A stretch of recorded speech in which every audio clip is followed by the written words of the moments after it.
Hey guys, welcome to my YouTube channel and आज से हम एपीआई की सीरीज़ स्टार्ट कर रहे हैं। तो बेसिकली इसमें हम सीखेंगे कि कैसे कोर पीएचपी का यूज़ करके एपीआईज को बनाते हैं, ठीक है। और हम उनको टेस्ट करने के लिए कौन सा सॉफ्टवेयर यूज़ करते हैं, ठीक है, क्या पूरा प्रोसेस रहता है।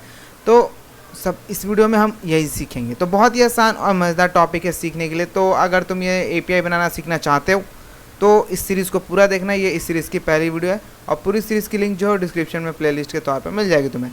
तो without wasting any time start करते हैं। और अगर तुम मुझे पहली बार सुन रहे हो या देख रहे हो तो सब्सक्राइब कर दो, क्या जाएगा, टाइम बचेगा और मुझे भी सब्सक्राइबर्स की ज़रूरत है। So without wasting any time start करते हैं। तो देखो, सबसे पहले मैं बताऊंगा पोस्टमैन के बारे में। पोस्टमैन क्या है बेसिकली? तो पोस्टमैन एक सॉफ्टवेयर है जहां से हम एपीआई की रिक्वेस्ट भेजते हैं ताकि हम एपीआईज को टेस्ट कर पाएँ, राइट। क्योंकि हम डायरेक्ट डेवलपमेंट के लिए नहीं दे सकते ना, हम अब पहले लोकल सर्वर पे एक एपीआई बनाते हैं तो उसको टेस्ट करते हैं इसके थ्रू। तो ये जो पोस्टमैन सॉफ्टवेयर है इसको बेसिकली तुम नीचे यहाँ पे देख सकते हो, बटन है विंडोज़ के लिए, लिनक्स के लिए और मैकिन्टोश के लिए अवेलेबल है। तो मैं विंडो यूज़ कर रहा हूँ, दैट्स मैं विंडो के लिए इसको अपने सिस्टम में डाउनलोड कर लूँगा। तो यहाँ से मैं इसका जो 64 बिट का वर्जन है उसको डाउनलोड कर लूँगा।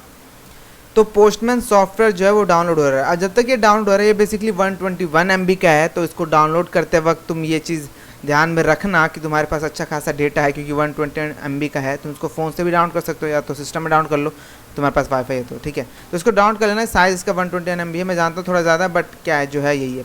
तो अब इसके बाद हमें बेसिकली क्या करना, तो इसके बाद बेसिकली हमें क्या करना है, सबसे पहले तो हम क्या करते हैं, हम अपना लोकल सर्वर जो है जैम्प उसको चालू कर लेते हैं, ठीक है। मैं इसको यहाँ पे ओपन कर रहा हूँ। और अगर कुछ लोग ये सोच रहे हैं कि मेरे विंडो का लुक इतना कूल, इतना अमेजिंग क्यों दिख रहा है, तो मैं बता दूं कि मैं विंडो 11 यूज़ कर रहा हूं। अब तुम सोच रहे हो विंडो 11 मुझे कहां से मिल गया। तो विंडो 11 का कोई प्रोग्राम होता है जिसके थ्रू तुम उसका बेटा वर्जन टेस्ट कर सकते हो। तो विंडो 11 अभी सभी के लिए ऑफिशियली लॉन्च नहीं हुआ है, मतलब लॉन्च हो चुका है बट सभी को उसका एक्सेस नहीं है, ठीक है। तो मुझे है, तो दैट्स वाई मैंने इंस्टॉल कर रखा है। दैट्स वाई तुम्हें लुक इतना अमेजिंग लग रहा है।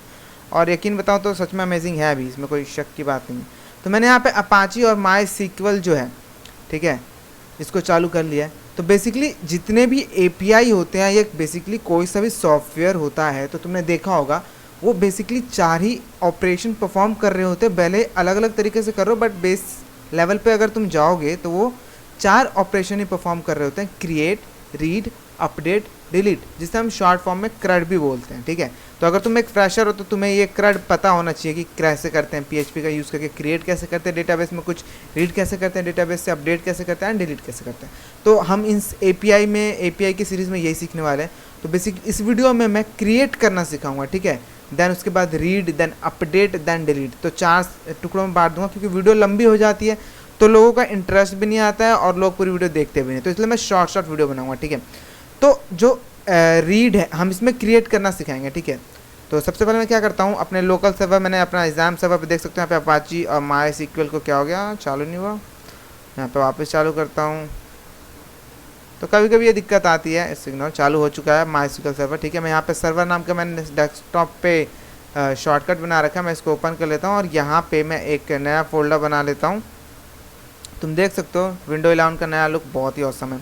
यहाँ पे देख देता हूँ मैं एपीआई, ठीक है। तो यहाँ पे मैंने एक फ़ोल्डर बना लिया एपीआई। अब मैं इसको खोल लेता हूँ अपने टेक्स्ट एडिटर में, जो कि मैं यूज़ करता हूँ विजुअल स्टूडियो कोड, ठीक है। तुम अपना कोई भी मनपसंद टेक्स्ट एडिटर यूज़ कर सकते हो। देख सकते हो नेट थोड़ा स्लो चल रहा है, I don't know why slow चल रहा है, बट अभी ठीक ही ठाक स्पीड है। 3 मिनट बोल रहा हूँ डाउन में, तब तक हम और भी चीज़ें कर सकते हैं इसमें। अब देखो मैं यहाँ बताता हूँ, यहाँ पे लोकल होस्ट में हमें क्या खोलना है, लोकल होस्ट में हमें खोलना है एपीआई का फोल्डर जो कि हमने बनाया था, ठीक है। हमने यहाँ पे खोल लिया। अभी तुम देख सकते हैं यहाँ पे कुछ भी नहीं दिखा रहा है, ठीक है। तो सबसे पहले हम यहाँ जाते हैं, ठीक है। तो यहाँ पे हमारा जो कोड एडिटर है वो खुल चुका है। यहाँ पे मैं एक फ़ाइल बना लेता हूँ, create.php, ठीक है।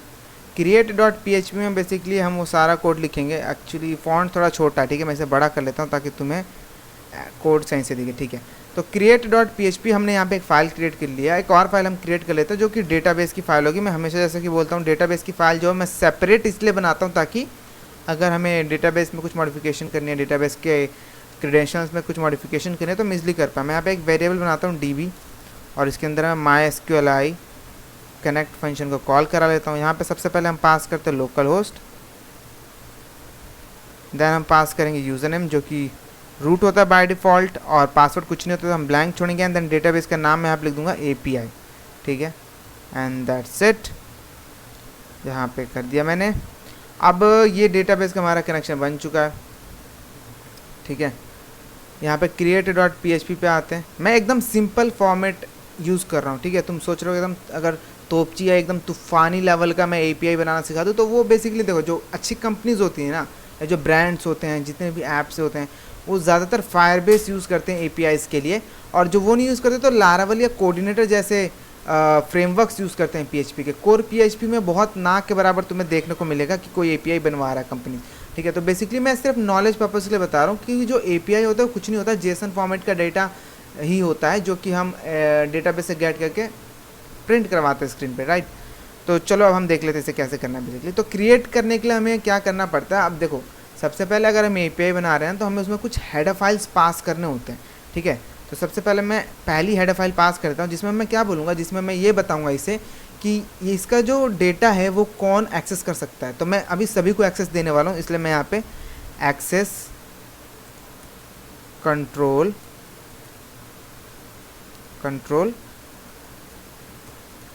अलाउ ऑरिजिन, ठीक है, ऑरिजिन, और इसमें स्टार लिख देता हूँ। स्टार का मतलब ऑल, ठीक है। ये ऐप, वेबसाइट कोई भी एक्सेस कर सकता है, ठीक है। तुम यहाँ पे स्पेसिफिकेशन डाल सकते हो कि कौन सा ऐप या कहाँ से एक्सेस हो पाए, ठीक है, वो बट बाद के लिए, फ़िलहाल हम इसको एक्सेस सबका दे रहे हैं, ठीक है। एंड जो सेकंड टाइप है, अब हमें इसे हेडर में देंगे कंटेंट टाइप की। ये जो है, जो बेसिकली APIs होते हैं ना, वो दो तरह के डेटा को रिटर्न करते हैं, या तो JSON या तो XML, ठीक है। तो हम JSON टाइप का डेटा रिटर्न करेंगे API के थ्रू, तो इसलिए हम इसको कंटेंट टाइप भी देंगे, content type application slash JSON। तो हमने यहाँ पे कंटेंट टाइप भी दे दिया है, और क्योंकि हम इसमें पोस्ट मेथड भी यूज़ करने वाले हैं, तो मैं यहाँ पे इसका भी हेडर दे देता हूँ, एक्सेस कंट्रोल।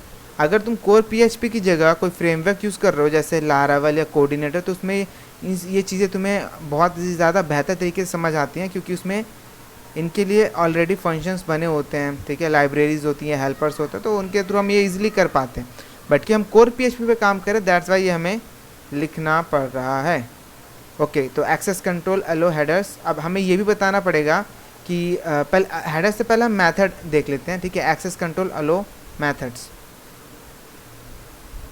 ठीक है, एस, ठीक है। और यहाँ पे हम इसे पास कर देते हैं, यहाँ पे पोस्ट। हम पोस्ट मेथड जो है वो अलाउ कर रहे हैं, यहाँ पे सिर्फ पोस्ट रिक्वेस्ट है, क्योंकि बहुत बार क्या होता है, हम कुछ सिक्योर चीज़ भी पास करते हैं, राइट। तो हम URL के थ्रू, अगर गेट के थ्रू यहाँ पे भेजेंगे तो वो अनसिक्योर होगा काफ़ी, दैट्स वाई हम ये अप्रोच यूज़ कर रहे हैं। जो नेक्स्ट है वहाँ पे मैं ये बताऊँगा कि किस किस टाइप के हेडर को अलाउ करना है। जी हाँ, हमें ये भी बताना है यहाँ पे कि हम किस किस टाइप के हेडर को यहाँ पे अलाउ कर रहे हैं। ओके, तो मैं यहाँ पे हेडर्स, ओके, ठीक है। अब यहाँ पे मैं लिख देता हूँ कंटेंट टाइप, और हमने कौन सा यूज़ किया है, हाँ, access control allow headers, and हम यहाँ पे लिख देते हैं ऑथराइजेशन, ठीक है। एंड देन हम यहाँ लिख देते हैं एक्स रिक्वेस्ट विथ, ठीक है। तो यहाँ पे हमने पास कर दिया एक्स रिक्वेस्ट विथ, ठीक है। एंड हमने यहाँ पे या क्रिएट करने के लिए हमें जिन चीज़ों की ज़रूरत है हमने यहाँ पे सक्सेसफुली पास कर दिया। अब बेसिकली देखो, पहले हम अपना चेक कर लेते हैं क्या वो चीज़ हमारी डाउनलोड हो चुकी है। बिल्कुल डाउनलोड हो चुकी है, तुम यहाँ पे देख सकते हो। तो हम इसको इंस्टॉल कर लेते हैं, क्योंकि हमें कुछ चीज़ों को यहाँ पे चेक करना है। अब मैं यहाँ पे इसको रिफ्रेश कर देता हूँ। रिफ्रेश करूँगा तो तुम देख सकते हो यहाँ पे create.php करके फाइल आ रही है। मैं create.php यहाँ पे कर देता हूँ, और create.php कर दिया तो अभी ब्लैंक आ रहा है, जाहिर सी बात है। मैं यहाँ पे जो मैंने सॉफ्टवेयर इंस्टॉलेशन के लिए भी डाला, मैं उसको चेक करूँ कि वो इंस्टॉल हुआ कि नहीं हुआ। वो बेसिकली डाउनलोड फोल्डर में गया होगा, तो यहाँ पे मैं डाउनलोड फोल्डर में जाता हूँ।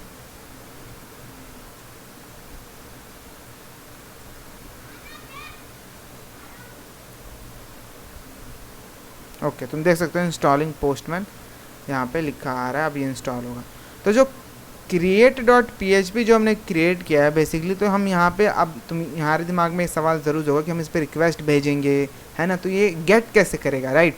तो देखो, तुम यहाँ पे अगर डॉलर पोस्ट से गेट करोगे ना रिक्वेस्ट, तो भी तुम्हें मिल जाएगी, बट हम यहाँ पे कुछ अलग अप्रोच करेंगे, क्योंकि ज़रूरी नहीं है कि यूज़र तुम पे यहाँ पे पोस्ट पे भेजे, वो गेट पे भी भेज सकता है, पोस्ट पे भी भेज सकता है, राइट, कोई और भी तरीके से भेज सकता है डेटा फाइल्स के तरह पे। तो हम यहाँ पे एक फंक्शन यूज़ करेंगे, फाइल गेट कंटेंट, ठीक है, और इसके अंदर हम पास करेंगे PHP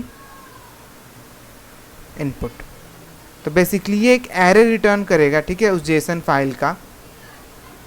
मैं यहाँ पे इसको यहाँ पे स्टोर कर लेता हूँ डेटा के अंदर, राइट। तो हमने यहाँ पे डॉलर डेटा के अंदर इसका कंटेंट स्टोर करवा लिया, बट एक्चुअली क्या है ना कि ये इसको एज अ स्ट्रिंग रीड कर रहा होगा। तो हमें इसको एरे में कन्वर्ट करने के लिए क्या करना होगा कि जो स्ट्रिंग रीड कर रहा है ना, बेसिकली जब हम रिक्वेस्ट इस पर भेजेंगे तो जेसन फॉर्मेट में भेजेंगे। मैं दिखाऊंगा जब हम पोस्टमैन को यूज़ करेंगे कि मेरा कहने का क्या मतलब है, ठीक है। फिलहाल अगर मैं देखो इसको ऐसे सेव करता हूँ, राइट, एंड यहाँ पे आके मैं इसको इको करवा लेता हूँ डॉलर डेटा, राइट। मैं यहाँ पे इसको इको करवा रहा हूँ, और ये देखो ये रहा हमारा पोस्टमैन यहाँ पे इंस्टॉल हो चुका है सक्सेसफुली। मैं यहाँ पे साइन इन और क्रिएट इन, ये दो ऑप्शन है यहाँ पे। नीचे जाकर अगर तुम्हें स्किप करना तुम स्किप भी कर सकते हो, तुम अकाउंट बनाना चाहो तो तुम अकाउंट भी बना सकते हो, ठीक है। तो मैं आऊँगा यहाँ पे, मैं न्यू पे जाता हूँ, और न्यू पे देख सकते हो, न्यू पे जाने के बाद यहाँ पे मेरे को इतने सारे ऑप्शंस पूछ रहा है। मैं यहाँ पे create a basic HTTP request पे जाऊँगा, उसके बाद मुझे ये एक टैब खोल के दे देगा जहाँ पे मैं बेसिक HTTP रिक्वेस्ट भेज पाऊँगा, ठीक है। तो हम HTTP रिक्वेस्ट जो है वो भेजेंगे किस पे, हम वो देख लेते हैं। देखो ये जो हमारा ब्राउज़र है, यहाँ पे जो लिंक है अभी, क्योंकि ये लोकल सर्वर पे है, और जो API टेस्टिंग है पोस्टमैन वो भी मैं लोकल सर्वर पे, तो मैं यहाँ पे टेस्ट कर सकता हूँ। पर अभी हम यहाँ पे कोई डेटा भेजेंगे तो यहाँ पे ये इको होगा, मैं यही दिखाना चाहता हूँ। अब यहाँ पे तो हम नहीं भेज सकते क्योंकि मैंने जो अलाउड रखा है वो पोस्ट मेथड रखा है, राइट।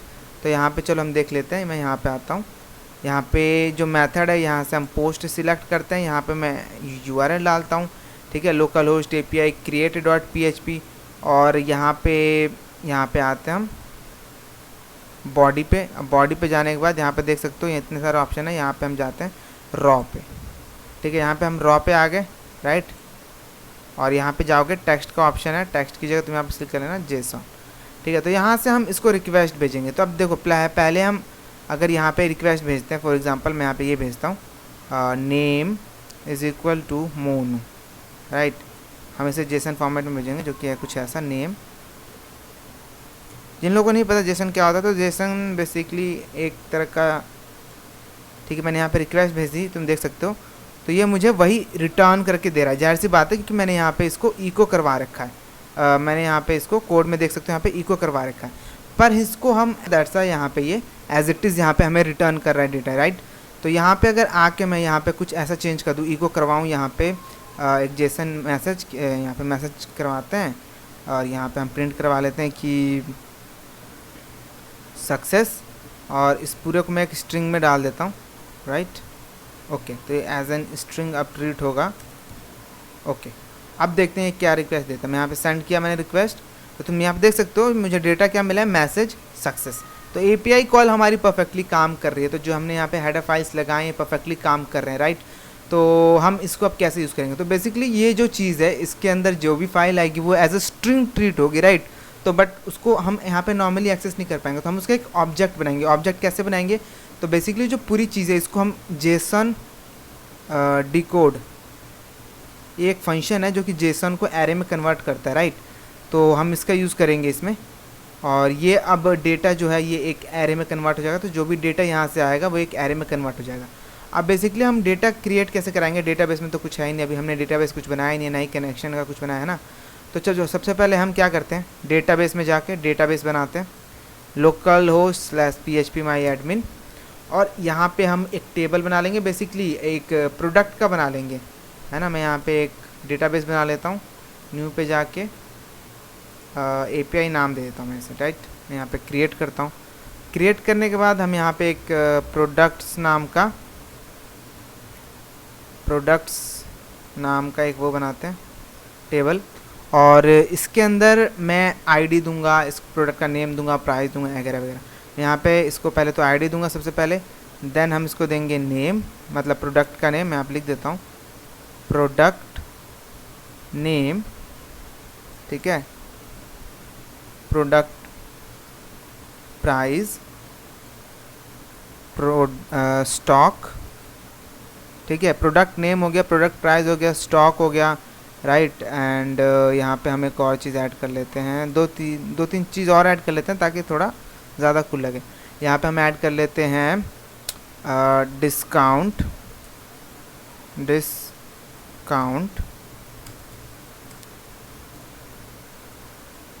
राइट, बस इतना ही रखते हैं, ठीक है। अब प्रोडक्ट नेम में हम क्या करते हैं, प्रोडक्ट नेम में हम वार कैरेक्टर लिखते हैं, मैक्सिमम जो है 2 5 रखते हैं, ठीक है।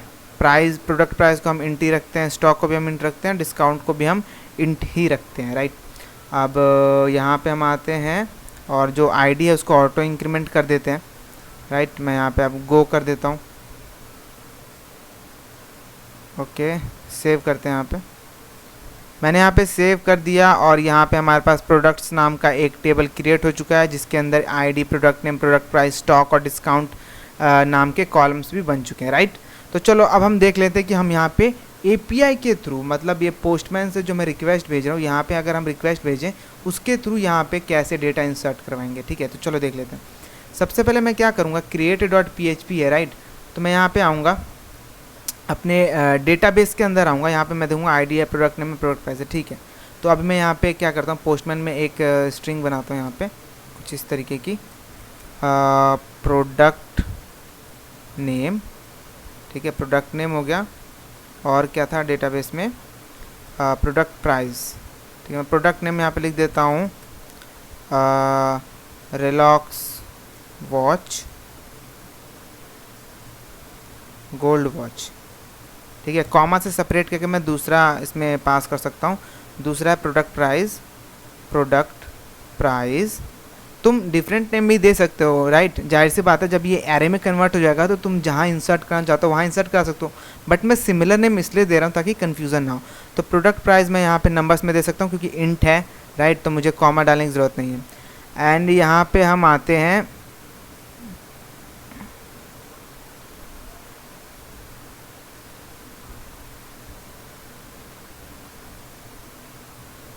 ओके, तो यहाँ पे अब हम देंगे नेक्स्ट क्या है, यहाँ पे प्रोडक्ट स्टॉक, राइट, स्टॉक देंगे। यहाँ पे स्टॉक में भी हम नंबर प्रोवाइड कर सकते हैं क्योंकि इंट टाइप का डेटा है, राइट, उसे हमें कोटेशन में लिखने की जरूरत नहीं है। तो मैं यहाँ पे लिख देता हूँ 100 and last of the discount कितना है, डिस्काउंट कितना है, डिस्काउंट है 15%। मैं परसेंटेज साइन बाद में इंक्लूड कर दूँगा, अभी मेरे को ज़रूरी नहीं है, ठीक है। तो देखो अभी हमने इतना सारा डेटा यहाँ पे पास किया, अगर हम अभी सेंड करेंगे तो यहाँ पे कुछ रिटर्न नहीं होगा, राइट, क्योंकि हमने अगर कोड में आकर देखो तो यहाँ पे कुछ भी हम नहीं प्रिंट करवा रहे हैं। अगर मैं इसको यहाँ पे प्रिंट करवा लूँ, फॉर एग्जांपल मैं यहाँ पे डॉलर डेटा को यहाँ पे प्रिंट करवा लूँ एंड यहाँ पे सेव कर दूँ, देन अगर मैं रिक्वेस्ट सेंड करूँ तो तुम देखोगे यहाँ पे ये एक ऑब्जेक्ट यहाँ पे प्रिंट हो रहा है, देख सकते हो यहाँ पे, अगर तुम्हें स्क्रीन मेरी दिख रही है सही से, ओके, तो आप देख सकते हो यहाँ पे हमें एक ऑब्जेक्ट रिटर्न हो रहा है, राइट, जिसमें डिटेल्स है जो हमने यहाँ से एपीआई के थ्रू भेजी है। तो अब हमें इसी का यूज़ करना है, इसका यूज़ करके हमें क्या करना है, डेटाबेस में स्टोर करवाना है। अब इसकी खास बात यह है कि इसने जो भी डेटा आया है जेसन के थ्रू उसको एज अ ऑब्जेक्ट स्टोर करवाया होगा इसके अंदर। मतलब अगर तुम्हें कुछ एक्सेस करना है तो तुम ऐसे एक्सेस कर सकते हो, डॉलर डेटा, ये तुम्हें एरो वाला साइन लगाना है, एंड देन ये जो यहाँ पे तुम की लिख रहे हो इसे की बोलते हो, इसे वैल्यू बोलते हो, जो तुमने की लिखा है उसका नाम, जैसे मैं यहाँ पे प्रोडक्ट इसको नेम डायरेक्ट ऐसे लिख सकता हूँ, राइट। अगर मैं इसको इको करवा लूँ तो अब मैं अगर रिक्वेस्ट भेजूँ तो तुम देखोगे यहाँ पे प्रोडक्ट नेम यहाँ पे रिटर्न हो रहा है, राइट। तो ये चीज़ ऐसे काम करती है, ये एक ऑब्जेक्ट है, तुम ऑब्जेक्ट के मेंबर्स को ऐसे एक्सेस कर सकते हो। ये चीज़ हम तब पढ़ेंगे जब आने वाले टाइम में हम ऑब्जेक्ट ओरिएंटेड पे प्रोजेक्ट्स बनाएंगे तब, ठीक है। तो ज़्यादा अच्छे से तुम्हें समझ में आएगा। तो इतना समझो, ऑब्जेक्ट को हम ऐसे एक्सेस करते हैं, ऑब्जेक्ट के जो मेंबर्स हैं उनको हम ऐसे एक्सेस करते हैं, बाकी तो तुम्हें पता ही है। अब मैं यहाँ पे क्या करता हूँ, अब हमारे पास सभी तरह का डेटा है, राइट। तो मैं यहाँ पे आऊँगा, मैं यहाँ पे क्वेरी लिख लेता हूँ, राइट, क्वेरी लिख लेता हूँ, insert into products, insert into products. अब देखो इंसर्ट इनटू प्रोडक्ट्स यहाँ पे मैंने लिख लिया। अब हमें यहाँ इसके अंदर पास करना है कि हम डेटा किस किस में स्टोर कराना चाहते हैं। तो यहाँ पे देख सकते हो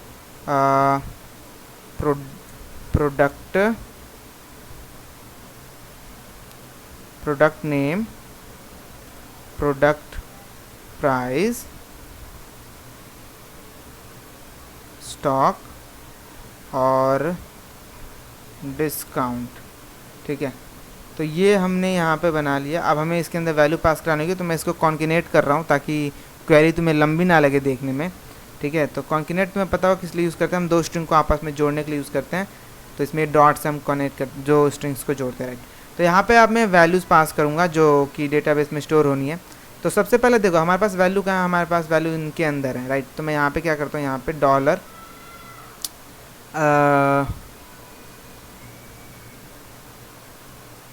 यहाँ पे मैं पास करता हूँ डॉलर डेटा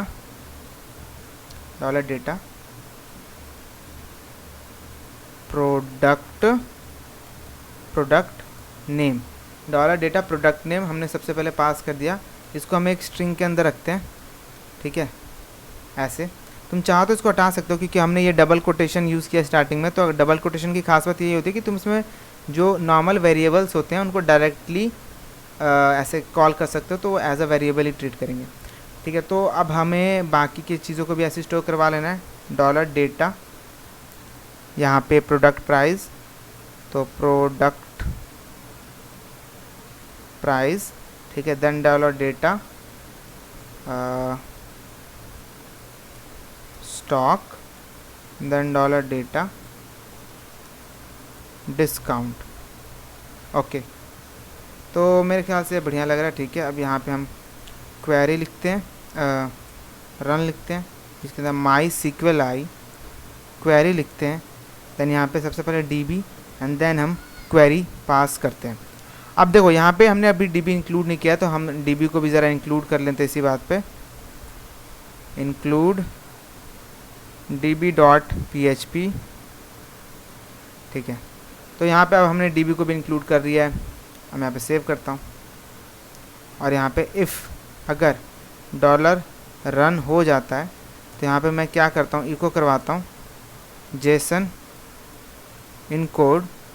अब जेसन इन कोड क्या है, तो जेसन इन कोड बेसिकली तुम अगर एक एरे पास करते हो तो उसको स्ट्रिंग में कन्वर्ट कर देता है।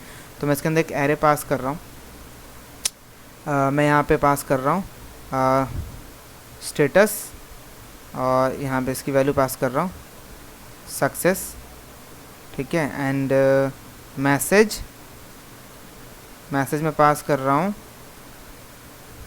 ओ माय बैड, तुम इसको डायरेक्ट एज अ स्ट्रिंग भी दे सकते हो, एक क्या कहते हैं जेसन स्ट्रिंग की तरह भी पास कर सकते हो, बट मैं एरे की तरह पास कर रहा हूँ, मुझे ऐसे पसंद है, ठीक है। तो स्टेटस जो है सक्सेस होगा, मैसेज जो है वो होगा प्रोडक्ट एडेड, ठीक है। तो ये होगा, और अगर ऐसा नहीं है तो एल्स, मैं इसको यहाँ से कॉपी कर लेता हूँ और यहाँ पे आके पेस्ट करता हूँ, स्टेटस लिखता हूँ फेल्ड, यहाँ पे प्रोडक्ट नॉट एडेड, ओके। तो यहाँ पे हमने एक सिंपल सी चीज़ बना ली है जो कि कुछ इस तरीके से काम करेगी। हम इसको पहले तो टेस्ट कर लेते हैं कि वर्क कर रही है कि नहीं, राइट। मैं यहाँ पे नॉर्मली से रिक्वेस्ट भेज रहा हूँ, तुम देख सकते हो मैंने यहाँ पे रिक्वेस्ट सेंड किया है, तो तुम यहाँ पे देख सकते हो स्टेटस सक्सेस और मैसेज प्रोडक्ट एडेड यहाँ पे रिटर्न हुआ है, राइट। अब मैं यहाँ पे जाके एक बार देख लेता हूँ कि क्या डेटाबेस में स्टोर हुआ जो मैंने रिक्वेस्ट भेजी।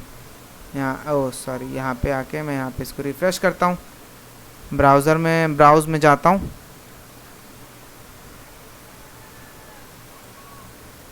तो यहाँ पे तुम देख सकते हो एक प्रोडक्ट ऐड हो चुका है जिसका प्रोडक्ट प्राइस ये है, स्टॉक ये है, डिस्काउंट ये रहा 15, ठीक है। तो ये परफेक्टली काम कर रहा है। हमने यहाँ पे एपीआई के थ्रू डेटाबेस में क्रिएट करवा लिया, तुम फिर से रिक्वेस्ट भेजोगे तो ये फिर से ऐड कर देगा, right.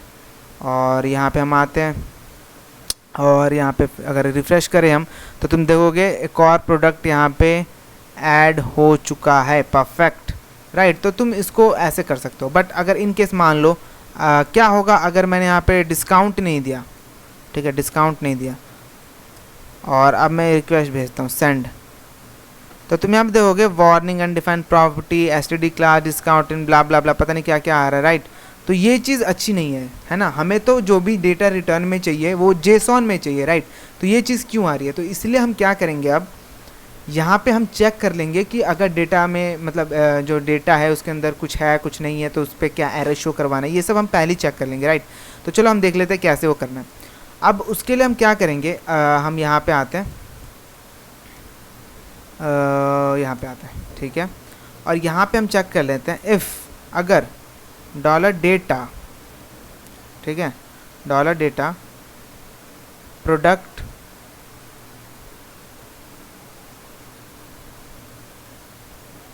Dollar data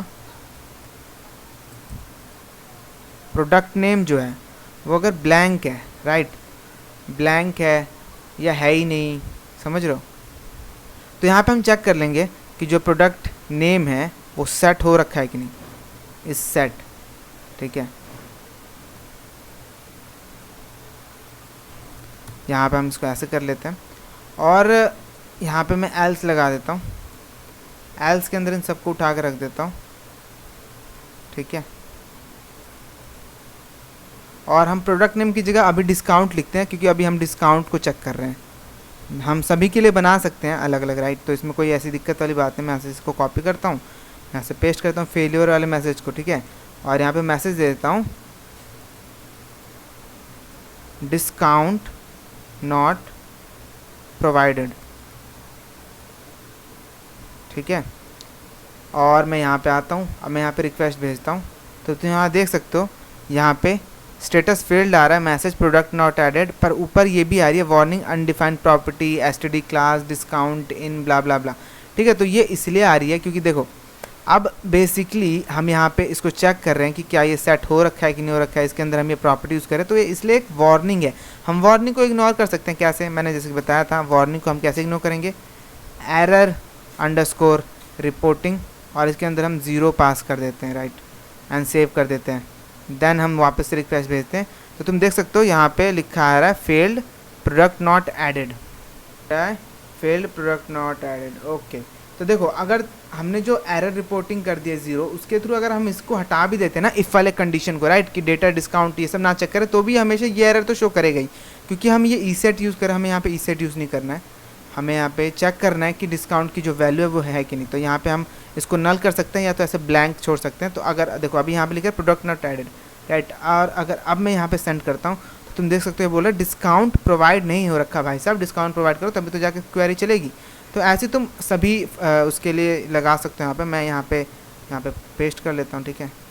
else if, तुम्हें पता है ना इफ़ और एल्स इफ हम क्यों यूज़ करते हैं, अगर तुम्हें एक से ज़्यादा कंडीशन लगानी है इफ़ में तो हम इसका यूज़ करते हैं, तो इनमें से जो ट्रू होगी वो चलेगी, सबसे पहले ऊपर वाली चलेगी। तो डिस्काउंट की जगह हमें यहाँ पे हम चेक कर लेते हैं कि जो प्रोडक्ट नेम है वो तो ब्लैंक नहीं है। अब यहाँ पे लिख देंगे प्रोडक्ट नेम नॉट प्रोवाइडेड, ठीक है। इसी चीज़ को यहाँ से कॉपी कर लेते हैं, देन अगेन पेस्ट कर देते हैं, और यहाँ पे अब प्रोडक्ट प्राइस लिख देते हैं, ठीक है, प्रोडक्ट प्राइस नॉट। अब यहाँ पे आते हैं और सेम हम स्टॉक के लिए भी कर लेते हैं। मैं यहाँ पे पेस्ट कर रहा हूँ और यहाँ पे अब हम स्टॉक को चेक कर लेते हैं कि स्टॉक प्रोवाइड हो रखा है कि नहीं। यहाँ पे स्टॉक कर लिया हमने, ठीक है, ले देते हैं स्टॉक नॉट प्रोवाइडेड। तो यहाँ पे हम देख सकते हो हमने सभी जितने भी इसके अंदर मेंबर्स हैं सभी को चेक कर रहे हैं कि अगर ये एम्प्टी है तो ऐसा हो, ठीक है, राइट। तो हम ऐसा कुछ चेक कर रहे हैं। अब यहाँ पे हम आते हैं, अब तुम देख सकते हो यहाँ पे अगर मैं इसे अब रिक्वेस्ट भेजता हूँ डिस्काउंट नॉट प्रोवाइडेड लिख रहा है, राइट।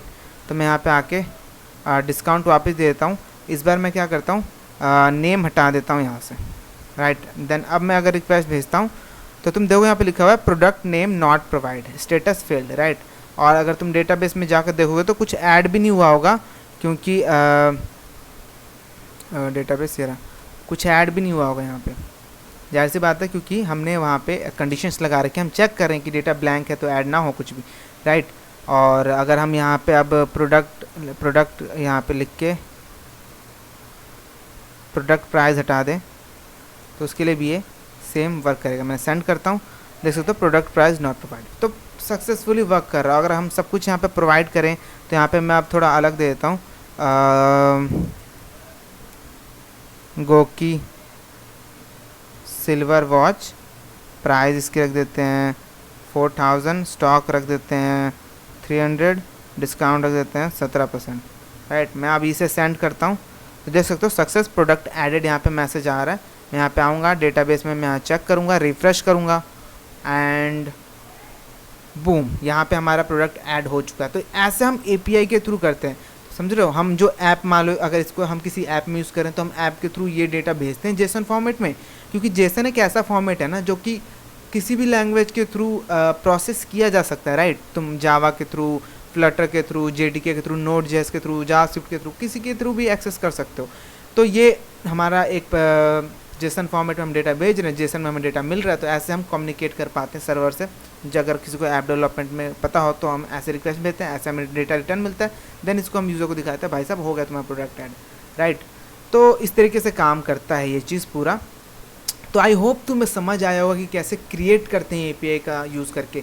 नेक्स्ट वीडियो में हम कैसे रीड करते हैं ये इस बारे में पढ़ेंगे, राइट। तो तब तक के लिए कीप कोडिंग। और अगर तुम्हारा कोई भी डाउट है एपीआई को लेके तो तुम नीचे कमेंट कर सकते हो, मैं जितना जल्दी हो सके तुम्हारी प्रॉब्लम और डाउट को सॉल्व करूँगा। तो तब तक के लिए जाओ प्रैक्टिस करो। मैं इसके डिस्क्रिप्शन में किसी भी तरह का कोड नहीं दूंगा, क्योंकि मैं चाहता हूँ कि तुम खुद देखो, खुद सीखो, ताकि तुम सच में मतलब एक्सपीरियंस कर पाओ कि कैसे क्रिएट करते हैं, राइट।